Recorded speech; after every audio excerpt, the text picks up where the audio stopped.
MVP.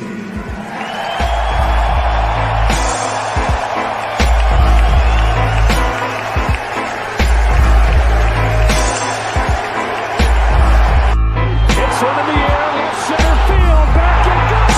Harper, the swing of his life. He never get ahead of himself. As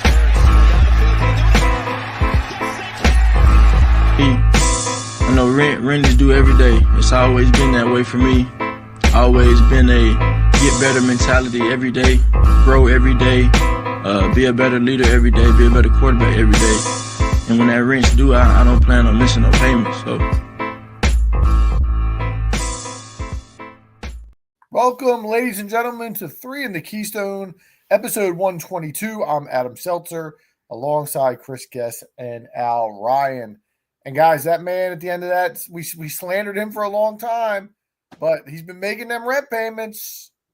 Yeah, it's time to give the man his due. Yeah, we're honest guys here. We'll badge you when you're playing bad, but we're gonna give you your props when you're playing good. So shout out to Jalen. Well, speaking of honest guys, I don't normally do this, fellas, but I want to open up with an airing of the grievances. If you're a listener of this show, I got a pop quiz for you. I've often talked about, I think, my family, my kids, sporting events that we go to, and I often wear apparel all the time that represents the place where I live and where I've lived now for the last 5 years. And so if you're listening at home, I want you to say to yourself, where does Al live? Where does he call home these days? Because my co-host here, my friend Chris. With all due respect, Al, that where you live at is the last thing on my mind every week. Claims to have invited me to his daughter's birthday. However, every week I come on, what are we, 210 episodes? How many episodes, Seltzer? I'm wearing Springfield apparel every week, the hat, the hoodie, and guess as he sent my invite to his daughter's birthday, Hold on. old Havertown address. Hold on. Let me just say. So I will take partial blame. All right. The blame. So Sarah, my wife, she sent out the invites. She was the person in charge of the invites. She sent them out based on the information we already had from previous situations. So I did not tell her that things had changed. However, I was not also asked if things had changed. They already just got sent out. So it is. I will take. Hey, like AC Slater said, I was in the seat. I'll take it. I'm offended. You know what? We know the people that bought our old house. I'm going to go have a chat with them this weekend. I'm going to drive over there. Well, they were here. They were here on Saturday. They made it. They made it through the Nguyen family in Havertown. What, do we only sell to Asians? Asians. What is this? Now, Al, we also found out that as much grief that Chris has given me, that 2 is so much harder than 1. He got a firsthand look at the wild child known as Hayden Seltzer compared to his little angels that sat there as good as could be. Ooh. Clearly, my 1 is tougher than your 2 at this point. I don't know about that, but Hayden was good. What are you talking about? He's a wild man. Was he hopping on? He did his little navigations, but he was okay. Was he hopping on glass tables? Or I guess you can see how that happens now. Did the guests actually have their house baby proofed? there was a baby proof in there, more than there is the Seltzer house. We never baby proof shit. The extent for us was the baby gate at the bottom of the steps and the outlet covers. That's basically exactly what we have. That's all. Yeah, we have the outlet covers. We're gonna have to start. He's starting to get into the kitchen cabinets and stuff. So we did have those too. The ties around the cabinet. Yeah, we have the one that the cabinet in the kitchen where all the chemicals and stuff are in under the sink. We have that locked up, but the other stuff where the kitchen knives are, no, they're not. We got to get those out. Locked up with the guest family address book for friends. It is. It's like a Game of Thrones book. You missed a good spread, Al. I'm sure I did. Yep. The Duens loved it. They had a great time. But speaking of spreads, the Eagles laid the wood on the Dallas Cowboys by a 34-6 spread on Sunday. Always a good taste, no matter how bad the Cowboys are to get that win. Eagles move to 7-2 now on the season, 5-game win streak, heading into a big matchup on Thursday against the Commanders for first place in the NFC East. I just want to start with yesterday's game and general takeaways in regards to, there was a lot to be impressed about, But what stood out to you? We'll start with Chris. So I mean, I know we're playing some teams that are questionable. I think the total combined record of these teams the last few weeks is like 13-30, right? So I get that. But what I look for when a team plays a lot of bad teams is how do they beat them? Do they skim by with them, or do they beat them up? And with the exception of really the Browns game, because the Jacksonville game to me, there was a lot of other things that had occurred that made that game closer than it should have been. The Eagles are beating teams up, and the most impressive thing I'll say about this run is yesterday, 34-6 in Dallas. And then we had, like I said, the Jacksonville game, and then the previous road game, beating the Bengals in Cincinnati by 20. And then the Giants game the week before that in the Meadowlands, winning 28-3. I mean, 3 straight road games. I mean, winning a game in the NFL as hard as it is, let alone on the road against anybody, and they beat up the last 3 teams they played on the road. That tells me that's a really good football team. And it tells me also that they're really prepared, which is something that we've been really kind of like questioning ourselves to see if this team is really well coached or not. And those kind of statistics to me point in the direction of a team well prepped, which is definitely a plus in the coaching bracket. So that's been the most impressive to me. The defense and just how this team has traveled on the road. Yeah, and I think you have to add in the point differentials. The Jacksonville game we talked last week was not as close as the score presented itself. Al? Yeah, I'm with you, guest. I disagree on a couple things, but I don't want to make this negative because we need to make this positive because the Eagles are getting done what they should get done. They're blowing these teams out. And as you said, they're doing it on the road, which in the NFL, a road game, it's always tough, especially division opponents. My big takeaway from yesterday, though, yesterday's game was the 2-minute drill at the half because they came out in the first quarter, and I thought that they looked a little sluggish on offense. But that 2-minute drill where Jalen Hurts makes that beautiful throw to A.J. Brown, Dallas calls a timeout, and then Hurts scrambles for 24 yards. The RPO was clicking yesterday for the first time since maybe 2022. And then we get the short completion, the game well, and then the dot to Goddard in the end zone. I thought Jalen Hurts looked absolutely spectacular yesterday. Again, saved for some drives in the first quarter. They're taking care of business. The only thing I'd like to see is, guess you mentioned the preparation. They're still getting outscored in the first quarter as a whole, as far as the season goes. I know a lot of that had to do with the first 5 games. But even in these last few games, the first quarter has still been a little bit of a doozy, a little bit slower of a start than I'd like to see because I don't think you can get away with those slow starts against better competition. So I would like to see a little bit of a faster start. Other than that, offense is clicking. Defense is playing unbelievable, only giving up 16 points a game. So I think everything is starting to come around right now in the middle of the season, right when you need it to, where we get to the real meat and potatoes of the schedule coming up here. Yeah, for me yesterday – you guys hit a lot of the positives. I thought yesterday was more just an indictment on the Dallas Cowboys. And I know it's easy to say, hey, Cooper Rush was playing quarterback, but this team was heading on a downward spiral before Dak even went down.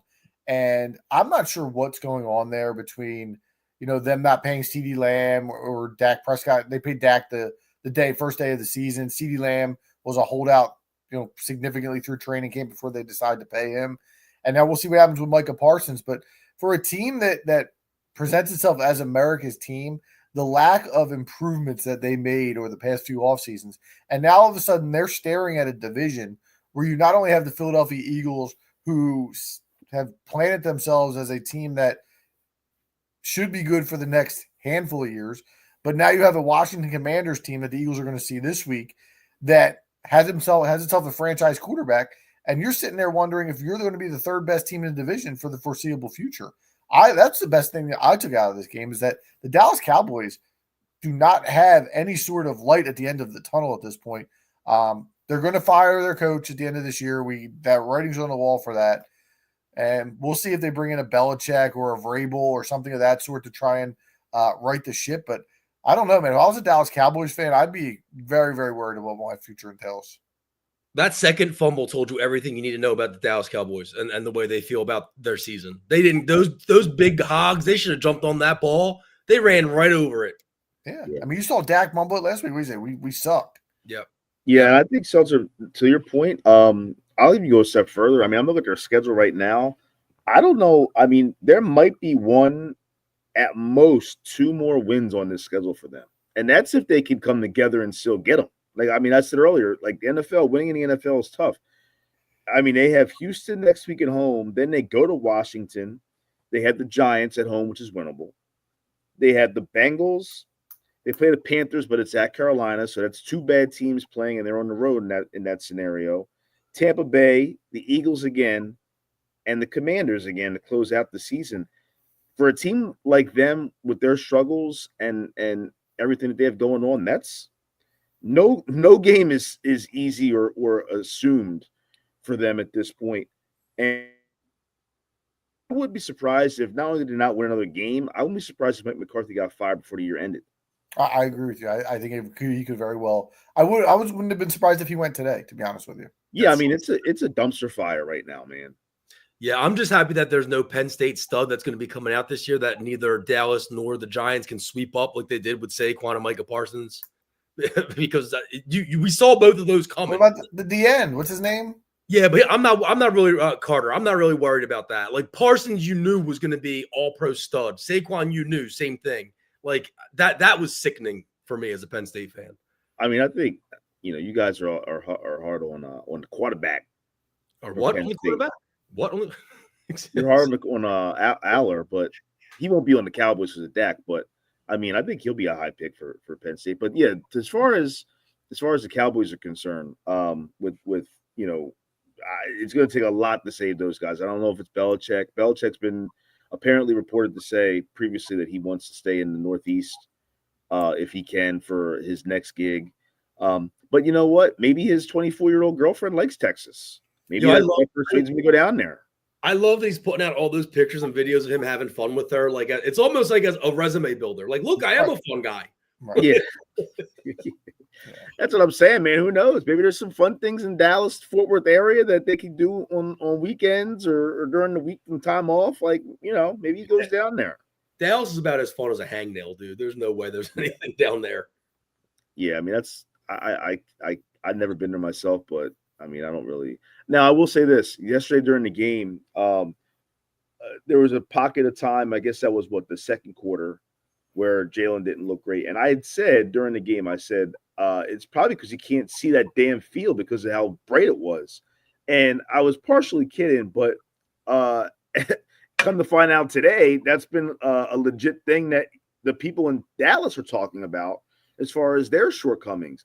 And I just want to bring up, I've heard before that the reason why the stadium was constructed that way is because Jerry Jones famously said he wants to have God be able to shine down and watch his Dallas Cowboys. Well, guess what, Jerry? I hate to tell you this, but God can see through walls. He doesn't need the cracks in your stadium to see in there. Number one. Number two, it is weird. I mean, they're still human beings, and I don't know how the receivers. I know CeeDee Lamb said that he couldn't see the ball when Cooper threw the end zone. And some people are taking that as a crutch for him missing the ball or missing the play, whatever. But I think that might be a genuine statement on his part. He might not have been able to really see it. I mean, it looked tough, and we weren't even there. So imagine how it was actually in the building and on the field. Yeah, having played baseball for most of my career, there's a no more lost feeling in the world than a ball coming at you that's in the sun that you can't see. You just put your hands up and pray for the best.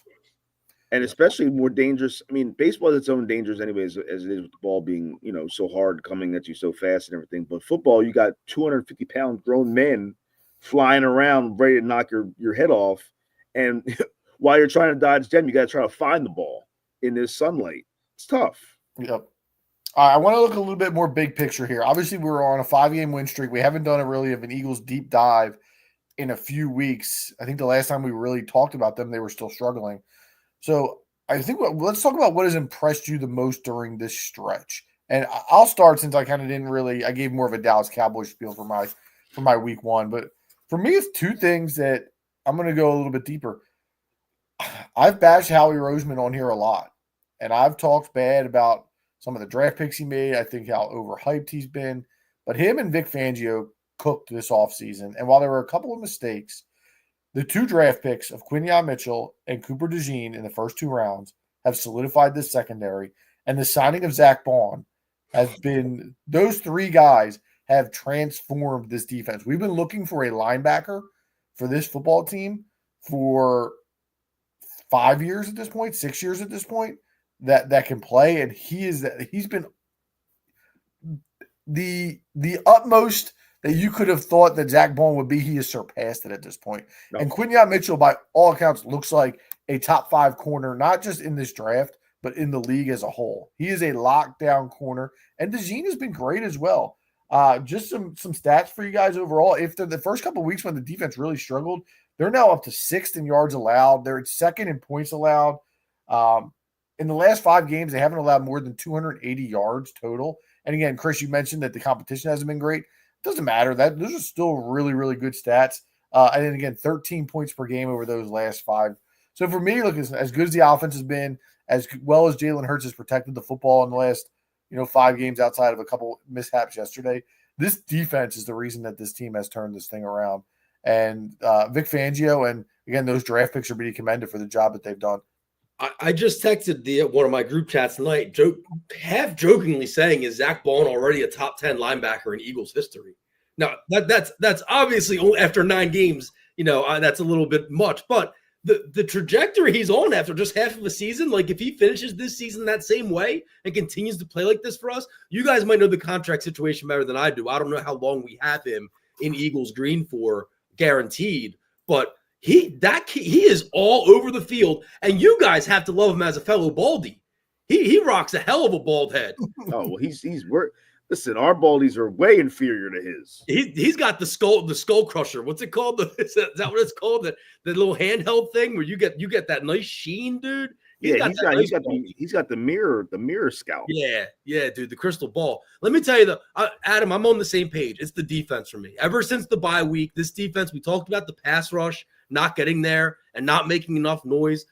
The secondary's been getting a lot of love lately, and rightfully so. Quinyon Mitchell's playing rookie of the year caliber defense. Cooper DeJean steps in, and he's playing amazing. CJ GJ's been having a great season since the bye. But since the bye, we have 13, 14, 15, 19 sacks. 19 sacks since the bye. We're holding teams to under 100 yards rushing every single game except for the Browns game where they got to exactly 100. So this team is just making it really miserable for offensive coordinators right now. And Vic Fangio and the guys out there, they need to be commended because I know I was down on them and I was saying, I don't know. There's a lot of new guys. I don't know if they can mesh well, if these are the right guys for Fangio's scheme and if they're going to get to learn it. Well, guess what? They learned it. And they've proven me wrong. And now they're making lives miserable again for OCs. So let's see what happens now. They have 3 games in a row here against the number 2, the number 1, and the number 12 offense in the league, in the Commanders, the Rams, and the Ravens, with the Commanders being 2, the Ravens being 1, and the Rams being 12. So we're going to see how Fangio stands up to this 3-game test. But as for right now, man, this is a Super Bowl caliber defense. Zach Bond 1-year deal, unfortunately. Yeah, I was going to say he's only here for 1 year, but he'll get re-upped. There's no doubt in my mind he'll get re-upped. Now the cost is, we'll see what the cost is. Al, I will say a little bit off of what you just said just now, as far as the teams that we have coming up. I'm like the dog at the gate right now with the Eagles. I'm ready to run into the yard, and I'm ready to wreak havoc on the squirrels and the rabbits and everything else in the yard once I get out past this gate. And that what I'm comparing that to is my feeling of the Eagles being a legit Super Bowl contender. Now, if they go out here on Thursday in a short week, come back home and take care of business against a really good Commanders team, I think that's going to be the loosening of the gate, so to speak, in terms of me fully believing in them being that true Super Bowl contender that can go toe-to-toe with a team like the Lions, for instance. But if they can not only win that game, but if they go into, I think they'll beat the Rams. But if they go into Baltimore and beat the Ravens, we're running amok in that yard. For sure, in terms of the feeling, not only for me, but also I would imagine that would be the game for the city to say, you know what, You want it with the Eagles, come get it, because we're giving it to anybody that's ready for it. We're going to take everybody in front of us. And this team has it in them to be successful in those games, but we'll see what happens if they can turn it on against those quality opponents. Let me also, one more thing, give you some stats regarding Quinyon Mitchell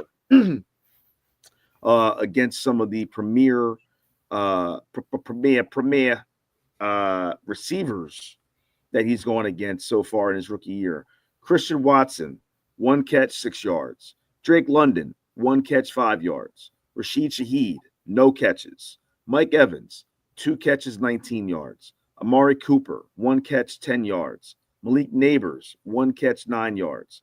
Jamar Chase, 2 catches, 16 yards. Now, that's not saying that that's all they got in the game. That's saying that's the stats that they accumulated when they were one-on-one matched up against Quinyon Mitchell. Dude is a boss in the making, man. Oh, yeah. And the only thing really holding him back from being in serious consideration for Rookie of the Year right now is the picks aren't there. But the picks are going to come. They're going to come. A couple. I don't know if the picks are going to come because they don't throw the ball over there. Well, to say he could be like Namdi, where he just doesn't get a lot of interceptions because he doesn't get a lot of work. Right. Well, and he's also not a Trayvon Diggs guy where he's only going for picks. Like he shoots that gap, man. He gets that hand in there and he's knocking balls and deflecting balls away from those receivers. He's strong, dude. He's deceptively strong. Not only that, he's strong, but his mechanics are so good. Like the way he plays against these guys in the short game, all 3 dimensions of the field defensively, like he's there and he can hit, he can tackle. DeJean is a sure tackler. I don't know if I've seen him miss a tackle yet. In his action on defense this year. Those two, I think DeJean's the next jersey I gotta grab. I think that's the dude. I love both of them, but DeJean, man, I don't know, something about him. He's a Philly type of guy through and through. Like I think that the city's gonna love him. I don't know what the NFL was thinking about letting those guys slip, but I'm glad that they did. Well, you can just get your old Freddie Mitchell jersey out and put a 27 over it, guess, and then you got Quinyon. No, I don't have that jersey. I don't have that one. I want to thank I guess what could Quinyon say about what he can thank for making him so great? Like Freddie said with his hands. That's a good question. Well, let me ask you this. I was going to ask this, and we can wrap this up. But do you guys think that in this 5-game winning streak that the Eagles are on, do you think that the secondary is helping the D line, the rushers, the pass rushers, or is it the pass rushers that finally stepped up and helped the secondary? Well, when Bryce Huff is getting sacks, I gotta think it's mostly the secondary. Yeah, I think so too. I think it's the reverse of what we had 2 years ago when the D line was helping the secondary. I think it's the secondary helping the D line in this time. I totally agree. Yeah, I had to go back and see it again, but typically it would be the D line helping the secondary. But again, these guys have covered so well in the last several weeks. You might be right. And look, I mean, just like anything else in any other sport, when your team's playing well and the pressure's off, you just play better and the momentum carries forward. And these guys don't feel like now that they have the city breathing down their necks. They're playing better and they're playing loose. And when you play loose, you play better at the end of the day. And again, to the credit of the coaching staff, I especially have been extremely critical of Sirianni, but a big reason why they're playing loose is probably because of him. Yeah, I mean, like we said in the beginning, you can't sit here and be honest sports media folks and not take your L's when you take an L. The last couple games he's done well, with the exception of a couple decisions in the Jacksonville game. The team has been ready to play, and that's his job. Sure.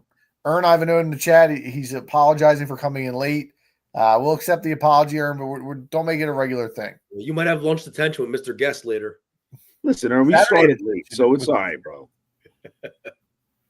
All right, so I have one more exercise with the birds I want to do for tonight, guys.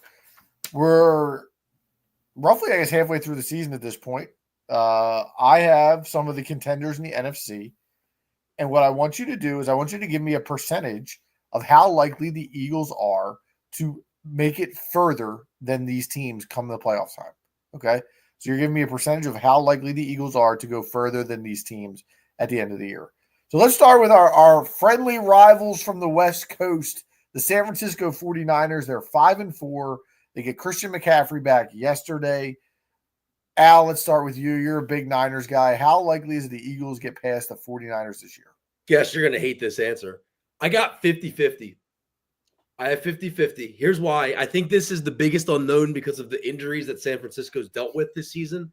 There's still plenty of time for this team to put it together and make the charge to go far in the postseason. It's a veteran team. They know how to do it. They know how to get there. Shanahan's a good coach. Purdy has had a little bit more to do this season. He's got a little bit exposed. However, I think that he's going to turn that around. He has more rush attempts already this season than any other full season in his short career. He's had moments of greatness, but he's had moments of what the hell is this kid doing? So, I don't know. There's still a lot of season left to play. And if I saw, a world where there's an NFC divisional game with San Francisco coming to Philadelphia, would I be in love with that? The answer is no, I would not. So I'm giving that a 50-50 right now. All right, hold on, Chris. We'll save you to the end here. Okay. All right. I got 70% for the Eagles to go further than the San Francisco 49ers. Look, every once in a while you have a season that's just not meant to be. They lose Brandon Ayuk for the season. Christian McCaffrey's back, but how back is he? I saw a tweet yesterday that made me laugh. It said, Christian McCaffrey cutting like Toby Gerhart. We're done. Again, the Achilles is no joke for a running back. So how healthy is he at this point? Their defense has not been as good as it has been in past years. I think sometimes you lose a season because of a lot of injuries. Debo can't seem to stay on the field ever. So I got 70% for the Eagles. There is that small chance that San Francisco figures it out and comes in here and wins a game. I just I don't see it happening. So the 49ers are you guys know how much I despise that team. Not the organization necessarily, but just this group of 49ers right now. I mean, Debo's on the sideline fighting with the kicker. Like, what are we doing? Like, they're such clowns. With that being said, Seltzer, I agree with you exactly. I would say 70% also. And I think their season hinges solely on Christian McCaffrey. I think if McCaffrey's out, I don't think they have a chance. They may not even make the playoffs, honestly. But as long as he's in there, they'll have a shot. But I will say, as someone that has Achilles tendonitis themselves, now granted, I don't get nearly the treatment that McCaffrey gets to have being a pro athlete, but Achilles tendonitis is awful. It's tough, and the ride it claimed my quote unquote career, but let alone having it in both Achilles. I mean, he's still a human being. That's a lot to overcome. He didn't look the same to me yesterday, honestly. And if he's not able to perform the way he can, that team doesn't have a shot. Even if they make the playoffs, they're not going to make any noise in the postseason. And your boy, Al, you want to put those graphics up. See, you didn't put those graphics up the last few weeks. I don't think I haven't seen that. The Daniel Jones graphics and the like. Put them up all season long. We haven't done the which quarterback and coach exercise would you take. That either. Yeah. Seriously has been missing from the show. Yeah. He's got a point out. All right, let's go to the NFC South leading Atlanta Falcons. They are 6-4, and they did come into Lincoln Financial Field and get a W in week 2. I'll start this one. I have 100%. I don't see a world where the Falcons go longer than the Eagles. I think they will win the South, even though I'm not sure they're better than Tampa Bay, but they have enough of an edge at this point, I think, to win that division. They still have Kirk Cousins, who is good but not good enough. I think there's no world where the Falcons last longer than the Eagles. Chris? Yeah, I agree. Kirk Cousins for me is the problem. I won't say the problem, but he just doesn't, historically speaking, has not shown that he'd be able to get deep into the postseason. And the Eagles owe them big time. They're like, if they face them again, they are going to be ready to roll.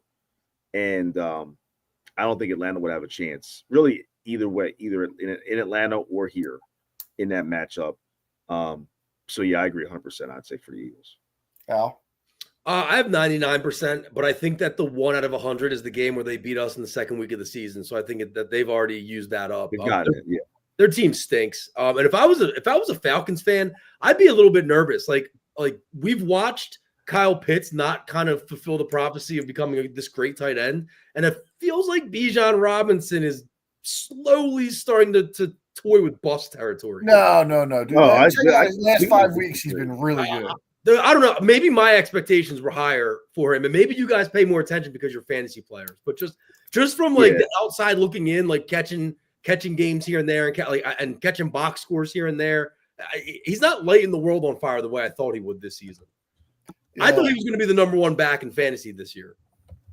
No, he's still the last 5 weeks. He's really turning on. So he does have 9 touchdowns this year so far. I'll tell you when he doesn't turn on, when I fucking put him in a parlay. So well, and even Kyle. I mean, Kyle Pitts is on pace to have his best season at this point. Saying much though. Well, that's that ball. Well, he caught 68. Wait a minute. Now hold on.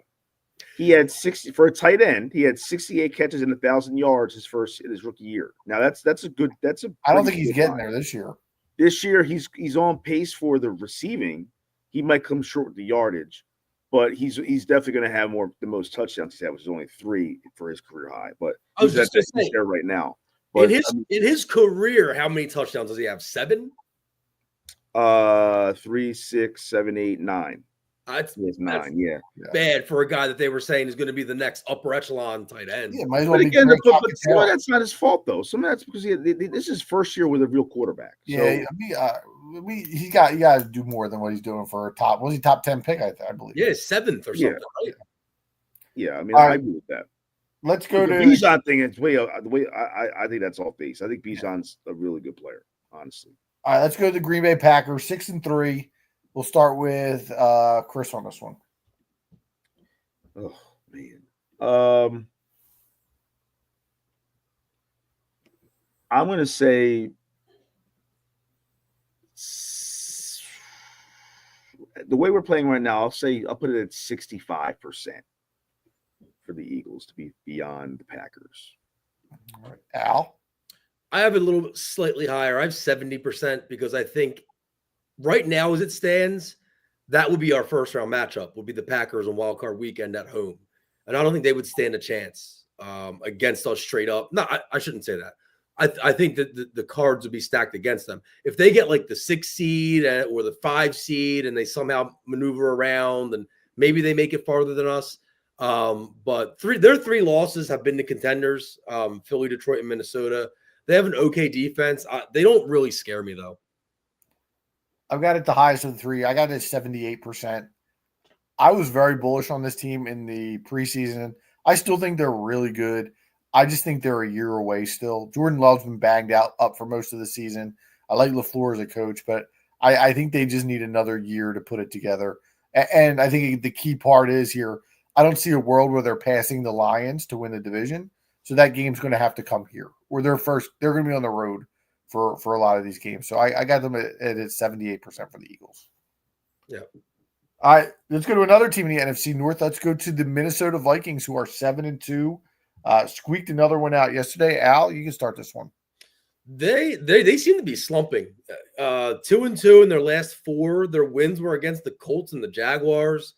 Sam Darnold has 6 touchdowns and 6 picks in that time.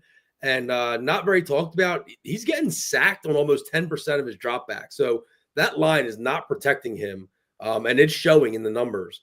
I think that we have about a 75% chance to make it farther than Minnesota, and that number is probably conservative, to be honest. I'm not really impressed with the Vikings at this point. I got it at 100% again. I'm not even sure this Vikings teams end up making the playoffs. I am a fan of Kevin O'Connell. I do think their defense is for real. So I don't want to compare it to the Vikings team of 2 years ago where they squeaked in the playoffs and then lost to the Giants, because I think this team is better than that. But I am worried a little bit about where we're heading with Darnold and the trajectory. He threw 3 picks in the end zone last week. And, I mean, listen, that division's tough, so there's a lot of tough games that they're going to have coming up on their schedule. So I got 100% for the Eagles lasting longer than the Vikings. So we've talked before about how these football games are won and lost in the trenches, and it's no coincidence that since Christian Darsel's injury for the Vikings, their left tackle, went down for the season, they've been a different team. And they've started to come back down to earth since his injury. He's not coming back this year, and I don't think the Vikings are either. So to me, I think it's 150% chance for the Eagles to go further than Minnesota this year. Between Darnold playing out of his mind, now coming back down to earth, obviously, like I said, Darcel being out is a big issue for them. I just feel like the Vikings are heavy duty fool's gold at this point in the season, and easily I think the Eagles pass them this year as far as getting further. All right, I got two more teams for you guys. Let's go with this week's opponent, the Washington Commanders, 7-3. Probably one of the surprise teams in the NFC. I'll start. I have it at 89%. I think Washington, again, is a team that for the foreseeable future is going to be a contender in this division. But I think the Eagles win this division, and I don't see a world where this Washington team goes on the road and beats not only one, but two teams to get past where the Philadelphia Eagles are heading. So I got 89%. I'm going to put it at, I keep saying this, but I'm going to put it around 50%. Because for me, I mean, I was bullish on this team all year. They've obviously played up to that expectation. And they remind me of the 2000 Eagles, where it's their first year with the quarterback, playing at a high level, having a up-and-coming team and a team that has the talent and the ability to possibly even overachieve in the postseason because of just the way that the cookie crumbles, so to speak, for them, depending on their matchups they'll have. But I like this team. I like Daniels. He's battle tested as far as, even though he's a rookie, but he's coming from the SEC. He's played a lot of big games, and they do have some veterans on that team. They have Ertz, they have Eckler, they have those kind of guys that I think are going to play a big part in where they go at the end of the season. So I think they could be better than people think, but at the same time, I think there's a cap clearly on them. But in the NFL, anything can happen, man. So I'm gonna say 50-50. I'm a little closer to you, Chris. I'm at 65%. It'd be higher if we had a game or maybe a 2-game lead in the division, but the division is still really close. Like, you can't say for certain yet that the Eagles are going to win the East. I mean, the Commanders are right there, and if the Commanders win Thursday night, that's huge. So until we kind of pull away, the Eagles pull away, I can't put that above 65%. But the more I researched for this segment, the more I've realized that there are a lot of really bad teams in the NFL. I mean, just all up and down the schedules. When I looked at these teams that we're talking about, almost all of them, their wins are against crap. And it's because there's so much crap in the league. Washington has the 28th ranked schedule up to this point. Sure, they've exceeded their expectations. They've won those games. Daniels has been great. McLaurin's been great. Eckler's stepped into that offense. He's playing really well. This offense can run with anyone, and it's Washington. They always seem to give Philly a hard time. So, this seems like a house money team this year, almost like the Mets were in the playoffs this past season in baseball. So I'm not going to go higher than 65%. I'm a little surprised, though, with some of your guys' numbers, especially you, Adam. I was going to say something. I need the respect of the listeners. Yeah, you seem to I'm always seen as a pessimist. Extremely bullish, and I was hesitant to overreact to these last few weeks of what the Eagles have done on the field, because I want to see, there's still some games here. I want to see what they do, but I'm surprised. Yeah, I also that I'm level-headed and I'm not just a pessimist all the time. I just see what I see. Do you have a formula that you're using for this? You got like 89% and all these miscellaneous numbers. Well, are you going by a calculation? If you're not crunching numbers, you shouldn't be on the pod. Listen, speaking of crunching numbers and talking about schedules, here's the Commanders' schedule. The Eagles this week, Thursday night. After that, they host Dallas and the Titans back-to-back. Then they're off. Then they go to New Orleans. They play the Eagles again, and then they host Atlanta, and they finish off at Dallas. There's one, maybe two teams in there that they have to even worry about.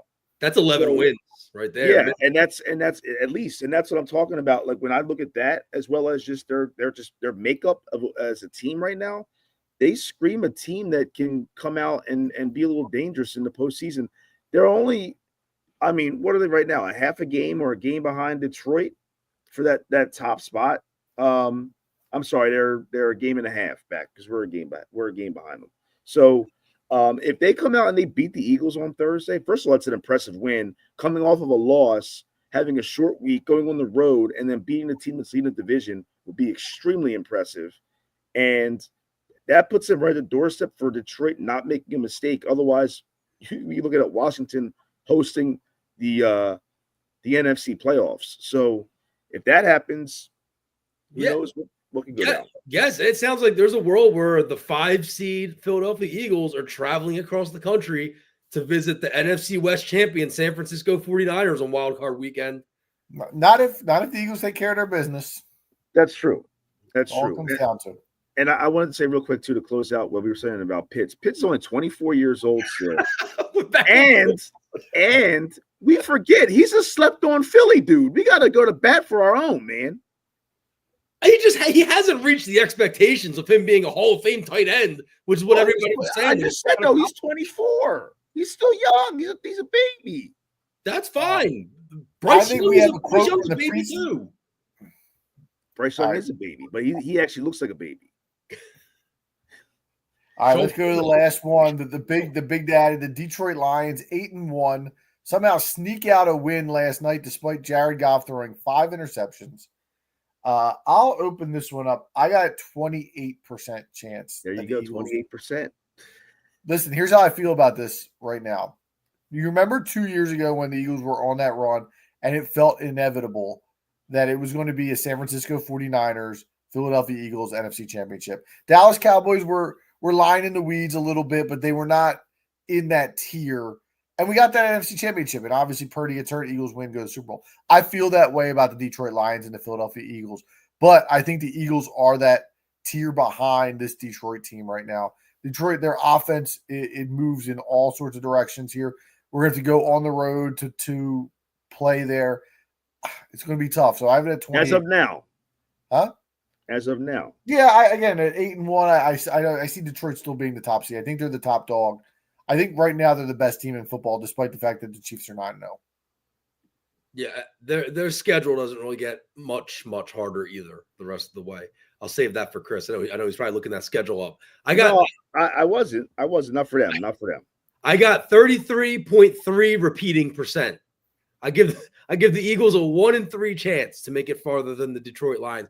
Detroit is very good. There's nothing I'm going to say here that Adam hasn't already said, other than just it kind of also feels like the Super Bowl Eagles team that lost an MVP candidate and then went on to win the Super Bowl, kind of rallying around his backup, where Detroit has lost Hutch, and now they're kind of having to rally around that loss. And they did. I know they said that he might be available if they make it to the Super Bowl. Yeah. Friggin' inhuman. That would be insane. But I just think this team, man, that team of destiny kind of stuff, especially with that win yesterday. You just took the words right out of my mouth, Al. I was about to say, when you see a game like that yesterday, that tells you that something special happening. And I mean, we know how overdue Detroit is. They have never been to the Super Bowl, let alone won one.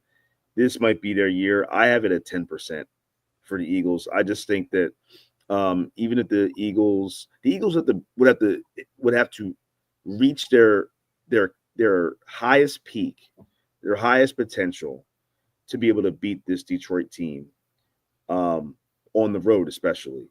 And I think that, the 10% making it, it's any given Sunday, anything can happen. So that's opening the window for that 1 out of 10 chances that the Eagles could sneak by and pull an upset and beat them.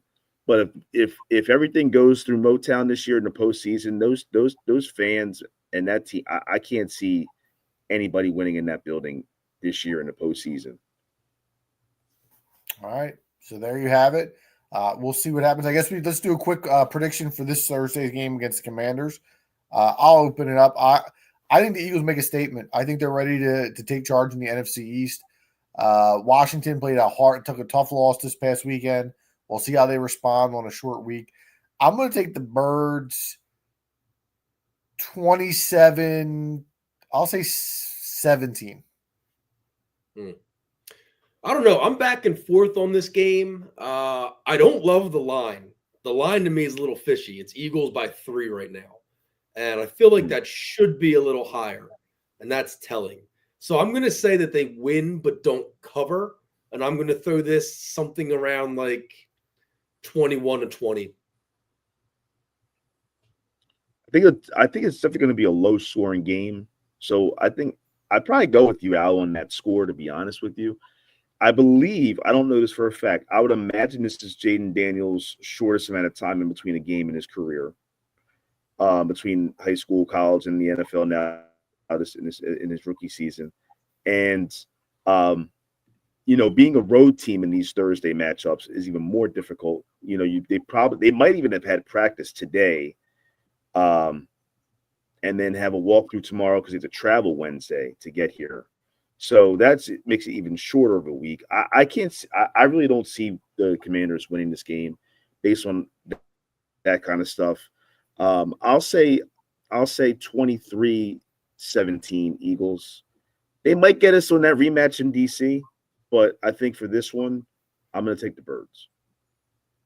All right, so there you have it. Let's also do our best bets. I mean, the people are asking around. They want to know a 3-0 week for the guys this week. Sweep. Let's keep the same order. I'm going to go to Denver, and I'm going to take the Denver Broncos laying 2.5 against the Atlanta Falcons. Been impressed with this Denver team. Even this past weekend against Kansas City, probably a game they should have won. Kansas City always finds a way to squeak those ones out at the end. It's so obnoxious. It is a little obnoxious. Really is. So obnoxious. Although we had Kansas City in the suicide pool this week, so we stayed alive down to the final 3. So I got to give them their pass there. Week before I played Baltimore, the score was a blowout, but I thought they played pretty well in the first half. A play here or there. I think this Denver defense is legit. Atlanta's got to go across the country, play in the altitude. I'll take Denver laying the 2.5 against the Falcons. Chris? My next. Do I get who's next? Chris, okay. So I'm going to go to New England. I believe it's a pick 'em because I don't see on this the odds portion of the screen here any specific line. I'm not seeing. Yeah, I don't think there's a line out yet. I don't think it's a pick 'em. Oh, okay. So, well, either way, waiting to see how tonight goes for the Rams. Guys, just making up his lines here. Yeah. It shocked me too. That's why I was jumping on it. But either way, I think the Patriots could win this game outright against the Rams. This might be a trap for the Rams. Traveling in one of the furthest, traveling east at that, in one of the furthest road trips that we have in the NFL, going to Foxborough from LA. That's a tough one. And then getting ready to host the Eagles the following week. I think this is a really strange spot for the Rams. So I'm going to take you know what? I'm going to take the Pats outright. Flex a little bit. I'll tell you what, Chris. Flex it a little bit. Drake May, sneaky good. Give me the Pats. He looks okay. Looks better than Caleb. I'll tell you that right now. Oh, yeah. You guys are hard on Caleb Williams. You see his numbers are the same as Bryce Young's rookie numbers after 9 games? Same numbers. And he's got weapons. He does have weapons. DJ Moore than your boy guest Romeo Dunze. Let's not, without being overly critical of Caleb, of the 4 rookie quarterbacks, he's been the worst. There's no doubt about that. Absolutely. I'm not worried about Caleb Williams. Okay. All right. But I believe I might have been on the record here saying that Drake May was my QB1 in that class. No, you said Caleb Williams was your number. No, I'm saying like before, like that was for the preseason show. But around that draft time, I think I was high on Drake. I'm going to run that tape back. Yeah. Earn, check the tape. Where's Earn? Yeah, Saber, somebody get out there and check that. Back us up. All right. All right. I'll keep it simple. We just watched the Dallas Cowboys go out there and look like a team that has no interest in playing football. Houston's got to be pissed after letting one go to Detroit. They're going to Dallas on Monday night. They're giving 7.5. They can give 17.5. Houston's going to blow the Cowboys out of the water. It might be McCarthy's the final nail in the coffin for him. So give me the Texans laying 7.5. All right. There you have it. I saved one last final thing for you guys. Joel Embiid returns tomorrow night against the New York Knicks for the in-season tournament. I got 3 over-unders for you. I just want a one-word answer. I don't want any details. Over-under, 24.5 minutes. Under. Over. 24.5, you said? I said 24.5 minutes. Yeah, over. Over-under, 20.5 points. Over. I mean, over. Okay. Dude, he Last but wakes not up least, and scores 20 points. Yeah. Come on. That's a 12 piece in today's NBA. Yeah. over under 0.5 wins for the Philadelphia Sixers tomorrow night. Are they winning the game tomorrow night? Oh, well, now that you put it that way, I didn't know what the hell. Yeah, well, you looked a the little hell? confused. It's a little late. I didn't What want was to. we're thinking? I'm not thinking. I'm waiting for you. Oh, okay. So I'll go with the over. I'll say they win. Under. Dude, come on. Drop that beat, Seltzer. Under. All right, there Might you be have it. boots Well, on the ground tomorrow for that game. Oh. What'd you say? You're going? So it might be boots on the ground. 50-50 right now. I have a work dinner. I'm going to miss it. So. Oh, wait. Are they doing the stupid courts again? It is Yeah, the they're NBA different Cup. though. They're a little bit different. Oh, my God, dude. I can't hate this shit more. I really, truly can't. I'm actually kind of into it. So. You It's a love it, blue Seltzer. Kind of into I'm it. in on it. I'm in on it. I like it, not the way it's formatted, but I like the idea of it. But it's still right now it's flawed. But it's a blue court this year, Al, not the red court. The red court was tough to watch. Yeah, it was tough to impossible. Yeah. I do think they should probably start it 2 more weeks out. Like the season's still too fresh for. It should start on Christmas. If the season unofficially starts on Christmas, then start the damn NBA Cup on Christmas. I just don't. Why do I care about this again? Why do I care who wins the NBA Cup? You Well, don't again, really, it's- you don't really, but it's something to mix it up. I don't know. Now, let me ask you this: if they said that the team who wins the NBA Cup gets an automatic bid in the lottery, would you be more in Yeah, because then there's something tangible to achieve there. Yeah, but that does nothing for the players playing. Right. right? But That's what I'm saying. For a fan, it does, but the players doesn't. Yeah. right. I get what Chris is saying. That there has to be something for the fans. Like if they give me something as a fan of the team, I want my team to do better. Then yes, that would be something that would get me more into it. Let me tell you this: if the Sixers won the NBA Cup, I'd go to the parade. That would be the most Sixers. That would be the most Sixers thing. I can't believe they didn't win it last year. To be honest. Well, they put a banner up like the Lakers did. They put a banner up We got to take what we can get at this point in time. for sure. With the Jerry the King Lawler music as it rises into the round. But let's hope that the Sixers get it together and give us some entertainment over the winter because it's been pretty bleak. But until next week, we're going to drop that beat.